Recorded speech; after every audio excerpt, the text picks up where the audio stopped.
റൺസിന് single T20 world cup for India എന്നത് സഞ്ജു സാംസന്റെ പേരുകളിൽ ഇരിക്കുന്നു. ഓർക്കുക, 5 ഇന്നിംഗ്സുകൾ മാത്രമാണ്.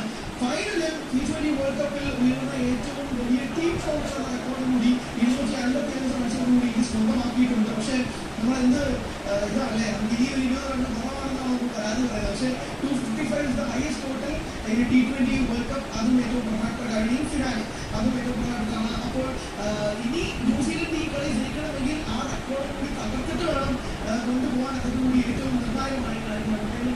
സെക്കൻഡ് ഇന്നിംഗ്സ് തുടങ്ങാൻ പോകും. നോക്കുക, ന്യൂസിലൻഡ് ടോപ്പ് ഓർഡർ എന്ന് പറഞ്ഞാൽ കഴിഞ്ഞ മത്സരത്തിൽ സൗത്ത് ആഫ്രിക്കയെ 13 ഓവറിൽ 170 മുകളിൽ ടാർഗറ്റ് ചേസ് ഡൗൺ ചെയ്ത ടോപ്പ് ഓർഡർ ടീം സൈക്കോട്ടും പിന്നല്ലെങ്കിൽ അവരുടെ IPL ബൗണ്ടറിയുടെ 7 ബാലൻസിൽ അവർ തീർത്ത റൺ മഴയുണ്ട്.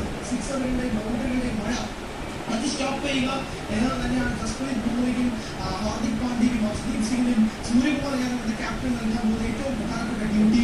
ഇന്ത്യക്ക് ഇത്രയും നല്ലൊരു തുടക്കമെത്താൻ കാരണം ആ ഓവറിൽ 92 റൺസിന് വിക്കറ്റുകൾ നഷ്ടപ്പെടാതെ പോയ ആ ഒരു സോളിഡ് സ്റ്റാർട്ട് തന്നെയാണ്.